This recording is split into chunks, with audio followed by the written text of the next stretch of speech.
नमस्कार, मैं डॉक्टर ब्रजेश यादव विकल्प यूट्यूब चैनल पर आपका हार्दिक स्वागत करता हूँ। मेरे साथ अभी समाजवादी छात्र सभा के दिल्ली प्रदेश अध्यक्ष डॉक्टर मुलायम सिंह यादव हैं। मुलायम सिंह यादव जी ने जवाहरलाल नेहरू विश्वविद्यालय से हिंदी में एमफिल और पीएचडी की है। यहाँ पर रहते हुए वो छात्र राजनीति काफ़ी सक्रिय और बहुत लोकप्रिय नेताओं में से रहे हैं। मुलायम जी, आपका विकल्प यूट्यूब चैनल पर स्वागत है। शुक्रिया विकल्प का कि आप जो है समय निकाल करके हम लोगों की आवाज़ को पहुंचा रहे हैं जनता तक। जेएनयू की राजनीति अभी तक जो है खास करके जो बहुजन समाज के लोग यहाँ यूनिवर्सिटी पढ़ने आते थे उनके पास एक विकल्प नहीं था।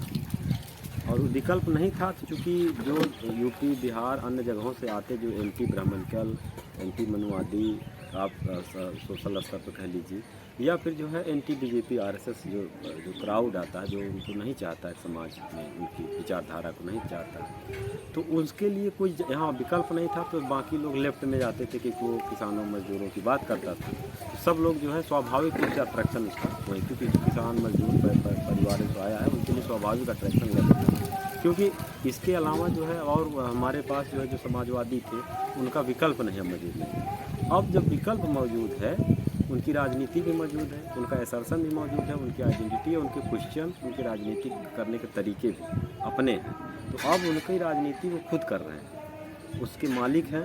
वो किसी कहीं पॉलिटिकल हरवाही नहीं कर रहे, वो अपना एजेंडा, अपना मुद्दा खुद तय कर रहे हैं। ये एक बदलाव जेएनयू में हुआ। और ये एक डाइवर्सिटी जिसको हम लोग बहुत सेलिब्रेट करते हैं, चाहे वो स्पिरिचुअल डाइवर्सिटी है कि चाहे एक ही देव क्यों रहेगा, जिसका जो मन करेगा उस भगवान को मानेगा और कोई किसी को विवश नहीं करेगा। उसी तरह समाज में जो विचारधारात्मक रूप से जो जिस विचारधारा को मानना चाहेगा मानेगा, और वैचारिक विविधता से समाज मजबूत होता है। लोकतंत्र के लिए भी वैचारिक विविधता जरूरी है, डिसेंट जरूरी है। तो उस लोकतांत्रिक मूल्यों को हम लोगों ने बहुत कैंपस को मजबूत किया। तो पहले विचारधारा के रूप में 2 ही 3 विचारधाराएं थी, लेकिन अब विविधता आई है। जो सच में समाज की विविधता है वो अब जेएनयू में भी रिफ्लेक्ट हो रही है। ये नया डेवलपमेंट है और समाजवादियों की भूमिका इस विविधता को बढ़ाने में है, इस लोकतंत्र के मूल्यों को मजबूत करने में, लोकतंत्र को खूबसूरत बनाने में। और लोकतंत्र में जो हाशिए का समाज है उसकी प्रमुख भागीदारी नेतृत्व नहीं, निर्णय के जो है बॉडियों में भी जो है उनकी भूमिका। अब उनका निर्णय कोई और प्रभावित नहीं करेगा, उनके बिहाफ पर कोई और निर्णय नहीं लेगा, वो खुद निर्णय लेंगे और खुद लड़ाएंगे, खुद रिस्क लेंगे, खुद सीखेंगे। ये जो है इस राजनीति का नया बदलाव। मुलायम जी, आप इस परिसर में काफ़ी पुराने विद्यार्थी रहे हैं, काफ़ी दिनों से इस परिसर से जुड़े रहे हैं। आपको ऐसा 2 साल पहले किन कारणों से लगा कि जेएनयू में भी समाजवादी छात्र सभा का एक विंग होना चाहिए, जिसके फाउंडरों में आपकी, परमिंदर जी और कुछ लोगों की महत्वपूर्ण भूमिका? देखिए, एक बड़ा कन्फ्यूजन था जैसे लेफ्ट की पार्टियों की अपनी एक सीमित भूमिका है भारतीय लोकतंत्र में, भारतीय समाज में। वो एक छोटे से पॉकेट में है और बड़ा राजनीतिक फलक जो है वो तय हो रहा है जो समाजवादी पार्टी के लोग हैं, जो समाजवादियों हैं अलग अलग जो है उसमें जो है। तो अब उन भूमिकाओं में चाहे फासिज्म आ रहा है या जितने भी तरह का जो पॉलिसीज आ रहे हैं, जो एंटी पीपल हैं, एंटी फार्मर हैं, एंटी मजदूर हैं, उनको अगर कोई विरोध कर सकता है तो जो समाज में मजबूत है वही कर सकते हैं। इसीलिए यहाँ चूँकि जेएनयू एक डिबेट, डिस्कशन और जो है विमर्श का केंद्र रहा है, इसकी एक स्वस्थ परंपरा रही है, तो उस स्वस्थ परंपरा को हम लोग अपने विमर्श से और मजबूत बनाना चाहते हैं। दूसरी चीज़ कि इसलिए भी ज़रूरी है, मैंने कहा कि विकल्पहीनता का जो है अभाव, विकल्पहीनता का दौर था काफ़ी समय तक, हमने उस गैप को भरने की कोशिश किया है। और दूसरी चीज़ है कि बड़ा आबादी इस देश की जो है मोर देन 60% ओबीसी की है। ओबीसी की को लेकर के हमेशा जो है एक नकारात्मक और जो है उपेक्षित भाव सभी पार्टियों में रहा है, कांग्रेस में भी रहा है, लेफ्ट में भी रहा है, और बाकी जो है कुछ अम्बेडकराइट संगठन है उनके अंदर भी भाव रहा है। तो उस भाव को मैंने महसूस किया। इसलिए बैकवर्ड समाज के लोग जो आते हैं, जो समाज को लड़ना चाहते हैं, समाज को कुछ देना चाहते हैं, राजनीति करना चाहते हैं, गढ़ना चाहते हैं मुल्क को, उनके लिए विकल्प की कमी नहीं है। इसलिए जो है आज विकल्प के रूप में ढेर सारा लोग मौजूद है जो उनको राजनीति भी कर सकता है और अब उनको किसी तरफ देखने की ज़रूरत भी नहीं है। जेएनयू में समाजवादी छात्र सभा पहली बार चुनाव लड़ रही है और आप इसके दिल्ली प्रदेश अध्यक्ष हैं। ये निर्णय कैसे, किन परिस्थितियों में लिया गया? देखिए, पहली बार नहीं है, पहले भी कोशिश हुई है, लेकिन जिस अनुशासित तरीके से, जिस सूझबूझ के तरीके से कोशिश होनी चाहिए थी वो नहीं हो पाई। वो नेताजी जब थे उत्तर प्रदेश में, जो है मेन नेतृत्व की भूमिका में, तब कुछ लोग यहाँ आए थे इंडिविजुअल स्तर पर, लेकिन वो सांगठनिक भूमिका उनमें नहीं थी, सांगठनिक जो है स्पिरिट का अभाव था। ये हमारी पूरी टीम लड़ रही है और प्रदेश अध्यक्ष होने के नाते मेरा ये है कि हम इंटेलेक्चुअल जगहों पर, खास करके एकेडमिक में, अपने मुद्दे, अपनी राजनीति से इंटरवीन करें और बताएं कि हम राजनीति कर सकते हैं, बोल सकते हैं, लिख सकते हैं, एसर्ट कर सकते हैं, आर्गूमेंट गढ़ सकते हैं। हमारा आर्गूमेंट कोई और नहीं गढ़ेगा, हम अब जो कठपुतली नहीं रहेंगे, एक बात है। दूसरा जो है, चूँकि दिल्ली में हमारा जो पार्टी का प्रदेश अध्यक्ष नहीं है अभी, तो ये सारी भूमिका जो है प्रोफेसर राम गोपाल जी देख रहे हैं और उन्हीं की अनुमोदन से, उन्हीं की अनुमति से सारे मुद्दे किस पर हम लोगों ने राय बनाया, तो उनके साथ मेरी बैठक हुई, तो उन्होंने पूरी हमें गाइडेंस दिया कैसे करना है और हर मुद्दे पर, खास करके इंटरनेशनल मुद्दे पर, हमारी जो फॉरेन पॉलिसीज़ हैं उन मुद्दों पर हम चूँकि वो पार्लियामेंट के बहुत सीनियर पार्लियामेंटेरियन है और काफ़ी जो है संसदीय प्रणाली का काफ़ी उनको अनुभव, तो उन्होंने सारी चीज़ें बताई, तो उस हिसाब से हम लोगों ने पार्टी को यहाँ पक्ष रखा। तो उनके साथ मेरी कई मीटिंगें हुई, कई मुलाकात के बाद जो है ये निर्णय हम बताए उनको जो है कि यहाँ पर क्यों हमें इंटरवीन करना चाहिए, तो इससे सहमति बनी, पार्टी की सहमति बनी। तो प्रोफेसर राम गोपाल जी और जो है हमारे राष्ट्रीय अध्यक्ष अखिलेश जी का पूरा निर्देश है कि जो है पार्टी का जहाँ तक विस्तार हो सके विस्तार करें, और विस्तार करने वालों की जो भूमिका है वो जो है सराहनीय मानी जाएगी और उसको जो है हम लोग आने वाले दिनों में तो ये विमर्श को पार्टी के अंदर और पार्टी के बाहर, जहाँ हम लोग इसको समाजवादी मिशन को आगे बढ़ा सकते हैं, बढ़ाएंगे। मुलायम जी, हम आपसे जानना चाहेंगे कि जब इस चुनाव में जाने का निर्णय लिया गया तो ऐसा नहीं होता कि जैसे लिफ्ट ने एक यूनाइट पैनल बनाया है, आप अपनी समान विचारधारा वाली पार्टियां जैसे CRJD, NSUI, बापसा, मुझे लगता है वैचारिक बहुत मतभेद नहीं है वैचारिक स्तर पे, अच्छा होता कि एक थर्ड फ्रंट बना करके आप चुनाव में जाते, क्योंकि आराधना यादव जैसा मजबूत कैंडिडेट कहीं अकेले पैनल में पड़ गए। देखिए, ये इसके पीछे मैं कारण समझता हूँ दो चीज़ है। एक तो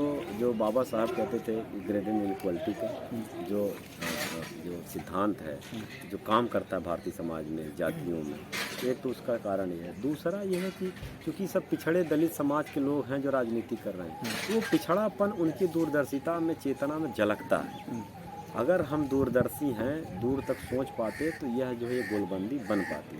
अभी शायद हम लोग, मैं उसमें खुद को भी मानता हूँ कि हम लोगों ने कोशिश किया, बातचीत किया, लेकिन वो सहमति न बन पाना हमारे कहीं ना कहीं जो है वो सूझबूझ और दूरदर्शिता का ही अभाव है, और इस अभाव पर हम लोग काम कर रहे हैं और आने वाले दिनों में इसको, इस गैप को हम लोग भरेंगे और वो सारे मुद्दे जिस पर हमारे डिफरेंसेस हैं, हाँ, जो तो हम कॉमन मिनिमम एक प्रोग्राम बना पाएंगे। तो हमारा इस बार कॉमन मिनिमम प्रोग्राम नहीं बन पाया, खास करके जो लोहिया अम्बेडकर की विरासत को आगे लेकर के यहाँ चल रहे हैं। हम सब भी जो है बाबा साहब और लोहिया के मानने वाले लोग हैं, तो समाजवाद और जो है कि भूमिका समाज में जो गैर बराबरी है उसको मिटा सके हम, तो उस भूमिका में जो है ये वैचारिक तलखी और तेवर हम लोग लाएंगे और एक सहमति बनाएंगे। तो ये आप कहिए कि जो दूरदृष्टि होती है वो अगर होती तो हम लोग कर पाते, तो उसमें अगर लगता है का अभाव है, उसको हम लोग, मैं स्वीकार करता हूँ पर्सनल तौर पर। बाकी संगठन के नेता चाहे स्वीकार करें न करें,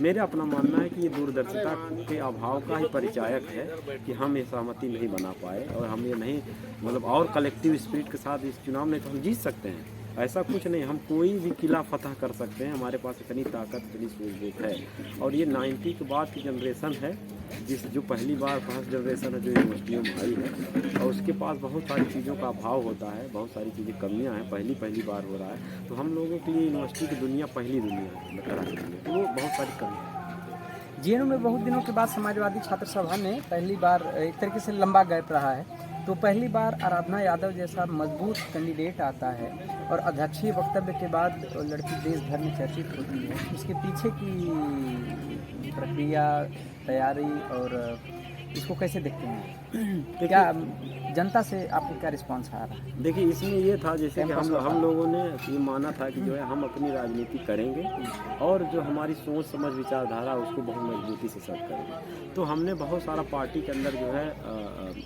एक ट्रेनिंग का प्रोग्राम जिसको हम लोग प्रशिक्षण का जो है तो सारे कार्यकर्ताओं को अपने विचारधारा का प्रशिक्षण देना और सांगठनिक रूप से जो है कैसे स्ट्रक्चर मजबूत किया जाए और एक अनुशासित रूप से। ये हमेशा से एक कमी हम लोगों की, हमारा संगठन कहीं मामलों में बहुत सारे अनुशासन के मामले में ढीला है, तो उसको हमने दिल्ली में उस पर काम किया है कि जो भी काम यहाँ होगा एक अनुशासित तरीके से होगा और पार्टी की विचारधारा नीतियों के और तथा संविधान के दायरे में रहकर होगा। ये नहीं कि कोई कुछ भी जो है बोलेगा, ये दिल्ली में तो मेरे प्रदेश अध्यक्ष रहते हुए तो नहीं होगा। जिसको भी यहाँ पर काम करना है पार्टी की नीति और संविधान के अनुरूप ही चलना पड़ेगा और जैसा नेतृत्व का आदेश है वैसे ही चलना पड़ेगा। तो इसलिए अगर कोई इनडिसिप्लिन में पाया गया तो उसके खिलाफ हम लोग पूरी कार्रवाई भी करेंगे। एक बात है, तो इसलिए डिसिप्लिन और अनुशासित तरीका आपने अपनाया तो उसका रिजल्ट है।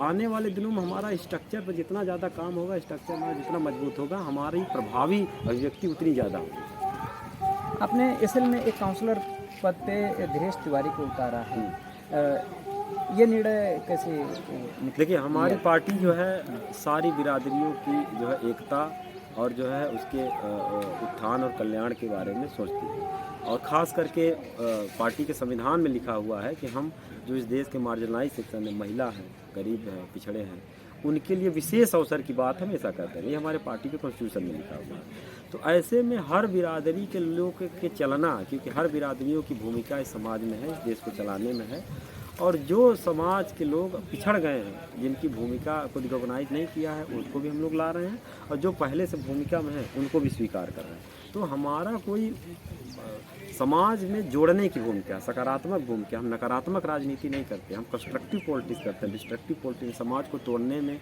जात के आधार पर, मजहब के आधार पर, क्लास के आधार पर, गरीबी अमीरी का ये खाई को हम लोग यही समाजवाद है जो जाति, मजहब, रेस और जो है भाषा की खाइयों को पाट सके, तो उस पर हम लोग काम करते हैं।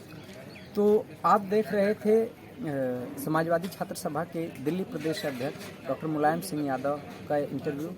बताइएगा आपको इंटरव्यू कैसा लगा और अपना कमेंट कीजिएगा। हमारा प्रयास से आपको कैसा लगा? अगर पसंद आए तो वीडियो को लाइक कीजिएगा, शेयर कीजिएगा और चैनल को सब्सक्राइब कीजिएगा।